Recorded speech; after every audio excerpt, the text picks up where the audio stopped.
Et toujours sur la question de l'opposition togolaise, je m'en vais faire certaines confidences parce que nous, journalistes, nous avons l'occasion de rencontrer un certain nombre de personnalités, notamment des ministres et des autorités.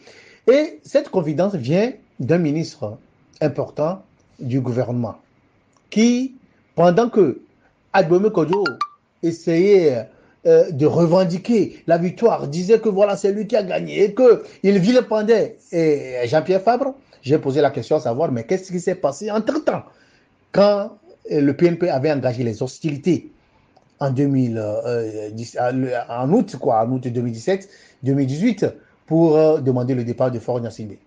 Et qu'est-ce qu'on m'a répondu?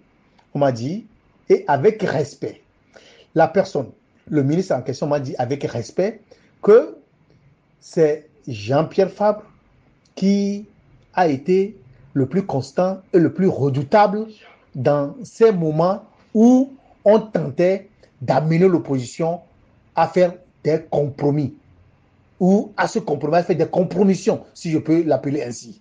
Pourquoi je le dis? Parce que il m'a affirmé qu'il comprend aujourd'hui la haine viscérale que Dame Adjamagbo est en train de nouer, d'infliger à l'ANC et à Jean-Pierre Fabre. Pourquoi? Parce qu'à un moment donné, le pouvoir avait presque tout donné. Le chef de l'État, Faure Gnassingbé, était prêt à nommer un premier ministre au sein de la C14 et à engager des réformes pour que les choses puissent s'apaiser, en attendant que la CEDEAO puisse dire le dernier mot. Mais malheureusement, à l'époque, ou heureusement, je ne sais pas, parce que nous étions dans un temps donné, Jean-Pierre Fabre a été intransigeant. Il dit aucune compromission sur le dos du peuple. Il avait dit assez clairement.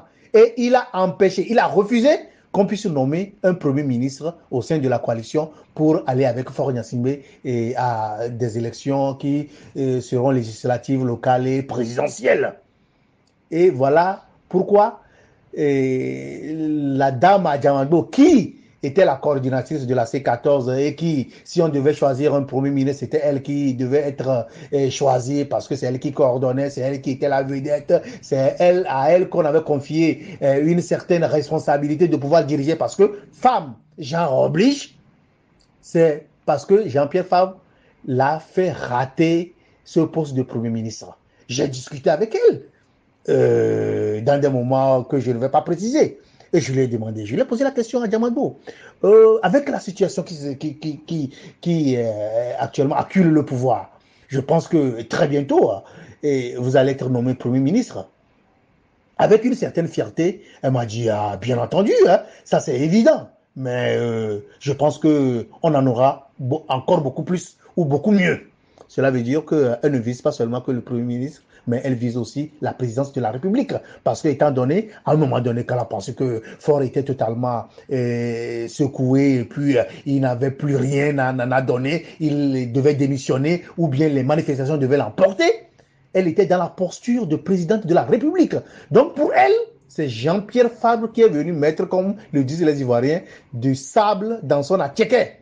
Et c'est pourquoi elle a engagé dans cette logique de dynamique Toduro avec Agbome Kodjo des, je ne sais pas, une campagne d'intoxication, d'insultes, de mensonges à l'endroit de Jean-Pierre Fabre et de l'ANC.